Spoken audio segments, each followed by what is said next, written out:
These T-slot cutters must have been a freebie or something when you bought from this company. This is a distributor of quality machine tools, the Robert E. Morris Company, Hudson, Mass.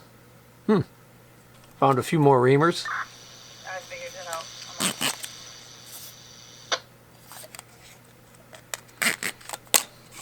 out. You know, again, these hunks of aluminum like this looks like somebody made some sort of holders. And maybe to go in a vise to hold something. But I mean, you know, if you want to buy a piece of brass like that, it's going to run you a few bucks. All adds up. Did find a few more scales. This one's just Pittsburgh, so this is a cheapo. This one's General. And this one is a Starrett.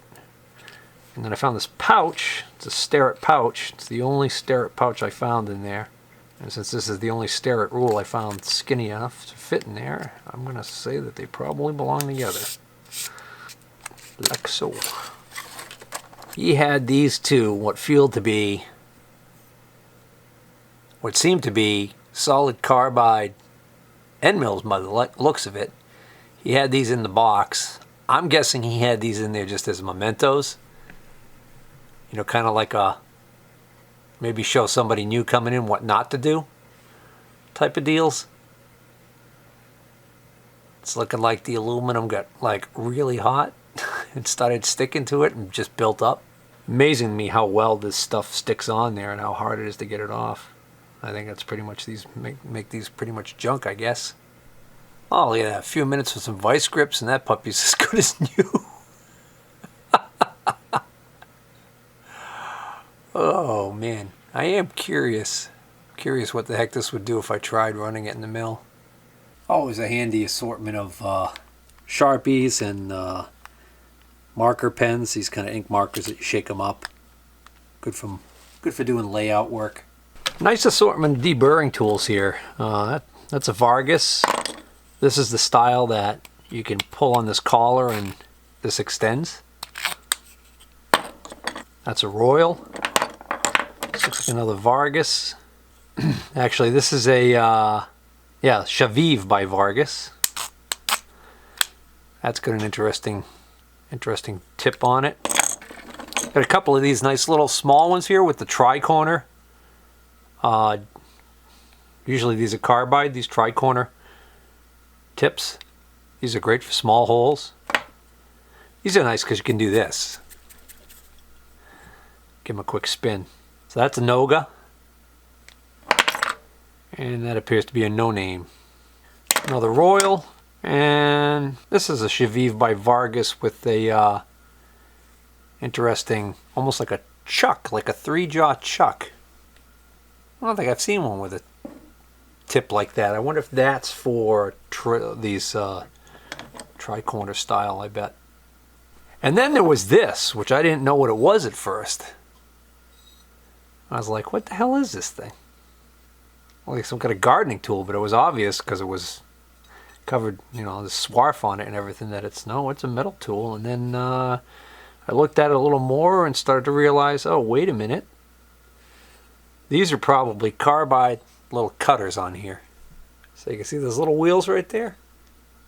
And then there are multiple holes there, so you can put them in different holes. So I think this is a deburring tool for on the the edge of a block or something. So, you know, say you had a squared off piece of stock that you just finished running an operation on, and you could just deburr it like this, I guess. But what's interesting to me is the spacing there. But I'm wondering if that's what these other holes are for. I've never seen a deburring tool like this. So I don't know if you guys have ever seen one like this or not. I can't find any maker's name on it anywhere to look it up even. Alright, mystery solved. Apparently this is a deburring tool for sheet metal. There's several companies make a version like this, but because of the shape of the handle, it appears to me to be identical to this one that I found on Amazon, which is a Noga DB1000. I don't know if the handle it's like a color code that denotes a different size or anything, but the layout of the molding on the handle is identical to this to this Noga on Amazon. So even though I can't find any markings on it, I think it might be a Noga or a Noga knockoff, I guess, right?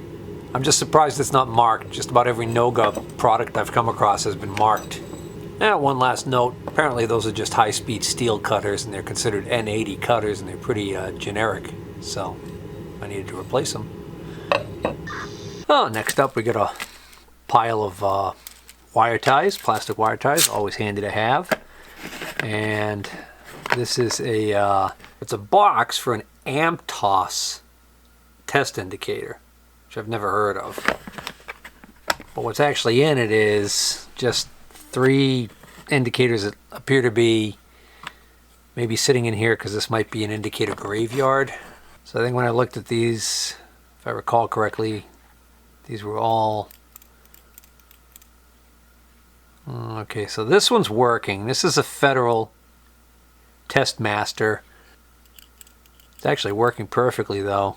But note on the side there is a large sticker that says reject. Let's see if the reversing lever works. So that's interesting to me that appears to be working perfectly fine, but maybe when it takes an actual measurement it fails. I don't know. And I'm going to leave that sticker on there and sell this cheap just the way it is. Let somebody else take a chance with it if they want. This one was just stuck to the bottom. There's some sticky stuff in the bottom here. This one doesn't have the nasty reject sticker on it. In fact, this one says it was calibrated. Can't quite make out the date. Okay, this one is locked up, not moving at all. Oh, hold on. Might have been the lever was not in the right position here. Let me see. Flip the lever. So that's a little sluggish. That's waking up. Yeah, that's sticking. Yeah, it doesn't seem to be working correctly. It's funny, it works okay in that direction, and you flip the lever down and it gets all wacky. Well, here's the Atmos indicator that's supposed to be in this case, more than likely. This actually seems to be working perfectly fine. There's no point in it, though. I wonder if it's broken off in there. No, doesn't look like it. I'll have to see if we can find a point for that one and see how that one works. This one looks like it was done in 2011. It was due for calibration in 2012. I don't know what this must be the glue for the foam that used to be in here that is missing.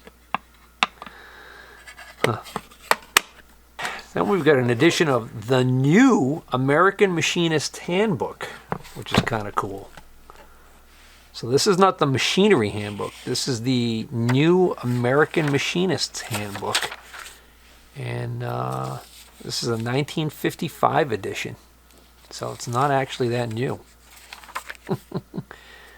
This is the other competitor for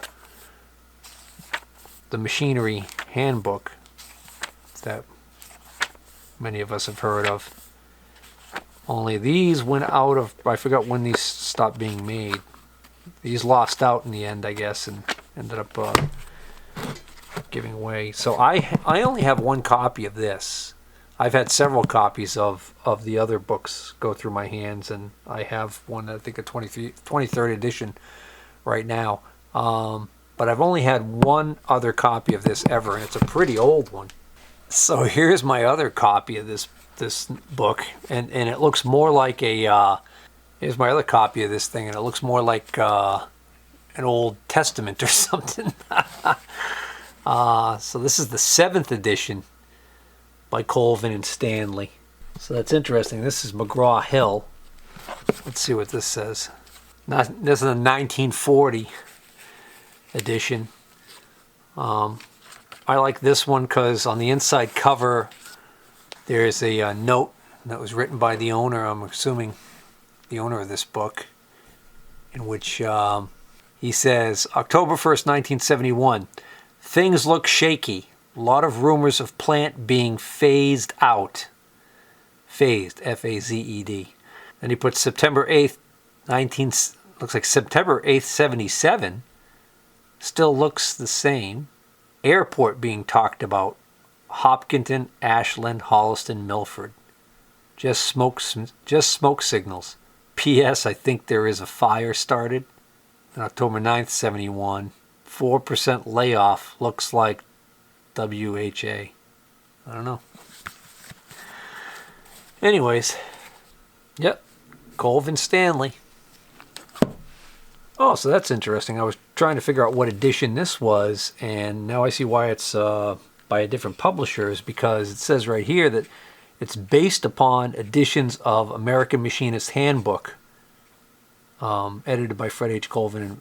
But up here it says edited by Rupert LeGrand. So this is basically, it's a reprint that's been edited by this gentleman and published by McGraw-Hill in 1955.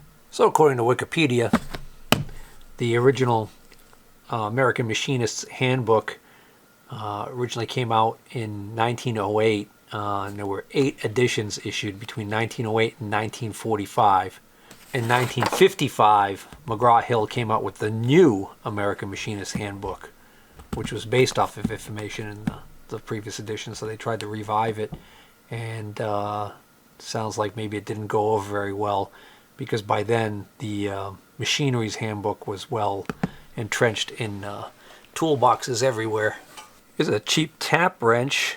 Might belong to, yeah, see, it belongs to this set here. This is a cheap 40-piece made in China tap and die set. And that belongs in there like that. That's not worth much at all. This is a piece of sheet plastic. It's got this protective coating on it, so you can cut a piece out for something and then just peel the protective coating off. Might be handy for something. I find a lot of magnifiers when I clean out toolboxes, and this is a kind of neat one. I like it because it's large.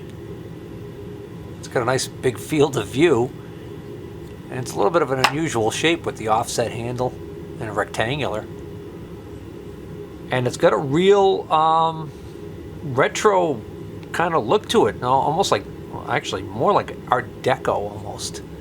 Got this reddish plastic. It's got a two-piece construction here with the frame and the handle as 2 separate pieces, and they're held together by a screw. Inside here in a brass little decorative piece. I think it's kind of neat. Here's a nice long Bondus hex drive wrench. Unfortunately, it was the only one in there. It was a 9/64. I'm sure there was part of it a whole set at one point. Here's a cheap phase 2 drop indicator. It's missing a point, but it's a little dirty, but it works perfectly fine. And then there was a few of these. These are these T-handled ones. I don't see a maker on that one. Actually, I don't see makers on any of these. They actually seem pretty decently constructed. Then in one of the drawers, I found these 2 holders.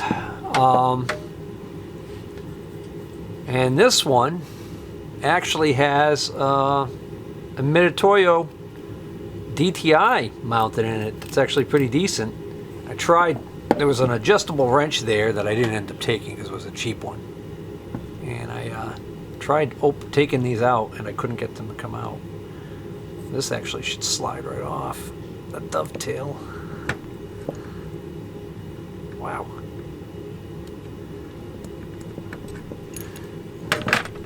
So this indicator is one of the better pieces I got out of this pick, actually. Works perfectly fine. And then in a lower drawer, I found this box and figured that this must be the case for this DTI. So this is a case for a 513 442, Yeah, that's what this is. Well, I'll tell you what, and this guy paid all the money for this thing because he bought it through, it came in from MSC. Either that or who he worked for bought it. 2019, this isn't very old. Yeah, so don't know what was in here, I wonder. I might have to look that up online and see if we can find a picture of what it was supposed to come with over here. Almost looks like maybe there was a little mag mount or something that went in there, huh? Yeah, it's actually still in the MSC current online catalog, and the web price is $170. And it's kind of interesting. It sure appears from the photo. They only give you one picture, but it sure appears from the photo like that large plastic area that I was wondering about is empty in the picture here. So I don't think it necessarily came with anything. Oh, I tell you what. Mitutoyo had another dial test indicator that came with this little mag base. I had a mag base like that a while back. I think I sold it. Didn't realize that it was, well, it might have been a Mitutoyo and I didn't know it. I don't know. I don't remember. But that's not the same indicator. But I'm betting they use the same case for the different models. So, but I will say this. Here's one here that does look like the same indicator, and notice it's coming with what they're calling a 9-piece kit, which has the arm. So this is they're calling it a 513 446. That's different. It's interesting that they're showing that arm right there, because I think I might have seen that in one of the other boxes. Various indicator hardware and stuff that didn't seem to have a home just kind of get all thrown into the boxes. Nah, here it is. This is what my memory was playing tricks on me. This is what I found. And then a couple of these. These are also unmarked. And then this little Federal box, which actually one of these two Federal indicators might belong in that. I don't know. But it's been stripped out and all that's in here is a bunch of just random pieces. So these are Lindex, L-Y-N-D-E-X, Japanese. Well, actually, I shouldn't say that. This one is Lindex. This one, well, I don't know. The only markings I could find on it are on the pull stud, which wouldn't tell me necessarily who makes this, right? So I don't know who makes this. Well, we've got a edge finder in here. We got to get that out. So these should be collet holders, right? Oh, okay. Hold on. It's marked here. This one is marked Pioneer. So being that it's got a name like Pioneer, it's got to be import. They always like to give the import names they give are always very American sounding. All right, let me see if I can get this apart. Whew, well, those are crazy tight. Don't know why anybody would need to tighten them that tight. I also don't know why that doesn't unscrew all the way. Oh, no need to panic. Gave it just the slightest little extra nudge with the wrench and it popped free. And that came right out. Good news is that's a Starrett. I forget what you call these collets, but I've seen them before. All right. Well, I could sell these right away. I know I don't have a machine I can use them in. Oh, they're ER16 collets. And judging from the diameter on these are Cat 40 holders.